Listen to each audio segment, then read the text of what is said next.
আসসালামু আলাইকুম রহমতুল্লাহি আবরকাতুহ। সম্মানিত দর্শক ও শ্রোতা, চলে আসলাম আরেকটি ভিডিও নিয়ে। আজকের আলোচনার টপিকস তথা বিষয়বস্তু হল জান্নাতি নারী ও জান্নাতি পুরুষদের জান্নাতে সর্বপ্রথম কার সাথে দেখা হবে।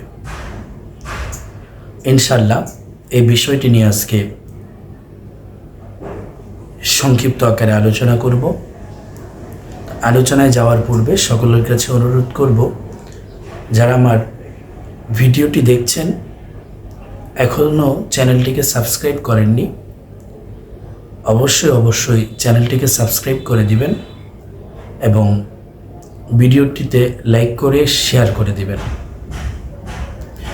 সম্মানিত দর্শক ও শ্রোতা, দুনিয়াতে চলার পথে সকলেরই ভুল আছে, কিন্তু কিছু কিছু ভুল আপনাকে আমাকে জাহান্নামের সর্বস্তরে নিয়ে যাবে, সর্বনিম্ন স্তরে নিয়ে যাবে। তো আমাদের জানতে হবে সেই ভুলগুলো কি কি। তন্মধ্যে একটি ভুল হলো স্বামী এবং স্ত্রী উভয়ের সাথে ঝগড়ায় লিপ্ত হওয়া, তর্কে লিপ্ত হওয়া,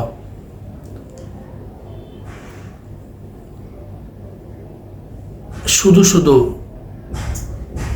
একজন অপরজনকে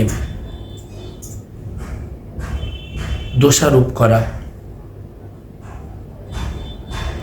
এইসব কারণে একজন নারী এবং একজন পুরুষ অবশ্যই জাহান্নামী হতে পারে। কারণ রাসূল করিম সাল্লাল্লাহু আলাইহি সাল্লাম বলেছেন যে স্বামী তার স্ত্রীর জন্য স্ত্রীর ইন্তেকালের পরে দোয়া করবে এবং বলবে, আমার স্ত্রীটা কতই না ভালো ছিল। এমন দোয়া, অর্থাৎ স্বামী যেই স্ত্রীর উপর সন্তুষ্ট থাকবে, আল্লাহ পাক রব্বুল আলামিন ওই স্ত্রীকে জান্নাতের বাসিন্দা বানিয়ে দিবেন, যদি ওই স্ত্রী মুসলিম এবং পরহেজগার হয়। আবার স্বামীর ক্ষেত্রেও এরকম, স্বামী যদি ইন্তেকাল করেন, স্ত্রী যদি তার উপর সন্তুষ্ট থাকেন, যদি বলেন যে না, আমার স্বামীটা অনেক ভালো ছিল,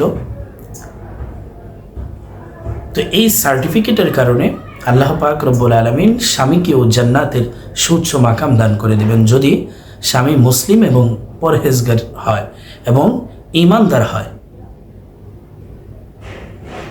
কিন্তু এই ভিডিওর কথা শুনে অনেকে ভাবতে পারেন, অনেক মা বোনরা ভাবতে পারেন যে আমি অযথা আমার স্বামীর মারা যাওয়ার পরে আমি স্বামীকে বদদোয়া দিব। অযথা বদদোয়া রব্বে কারিম দেখেন। অনেক সময় দেখি যে স্ত্রী তারা মিথ্যা সাক্ষী দিয়ে স্বামীকে দুনিয়ার জেল হাজতে পাঠান। মনে রাখবেন,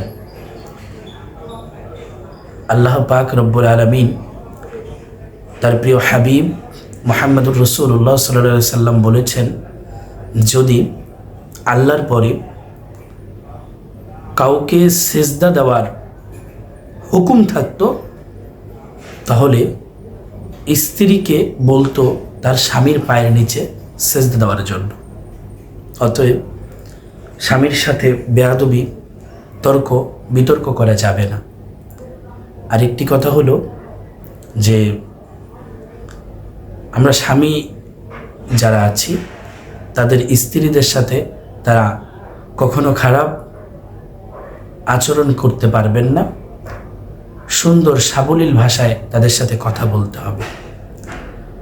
তো সম্মানিত দর্শক ও শ্রোতা, জান্নাতি স্বামী এবং জান্নাতি স্ত্রী উভয়ের সর্বপ্রথম তার জীবন সঙ্গীর সাথে দেখা হবে এবং ওই জীবন সঙ্গীর সৌন্দর্যতা এত থাকবে, প্রথম দেখাতেই 40 বছর পার হয়ে যাবে প্রথম তাকানিতে। জোরে বলি না সুবহানাল্লাহ। এটি বুখারী শরীফের হাদিস।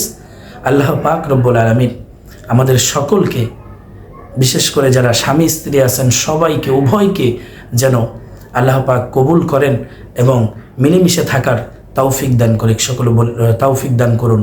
সকলে বলি আমিন। ও আখিরু দাওয়ানা আলহামদুলিল্লাহি রাব্বিল আলামিন। আসসালামু আলাইকুম ওয়া রাহমাতুল্লাহি ওয়া বারাকাতুহু।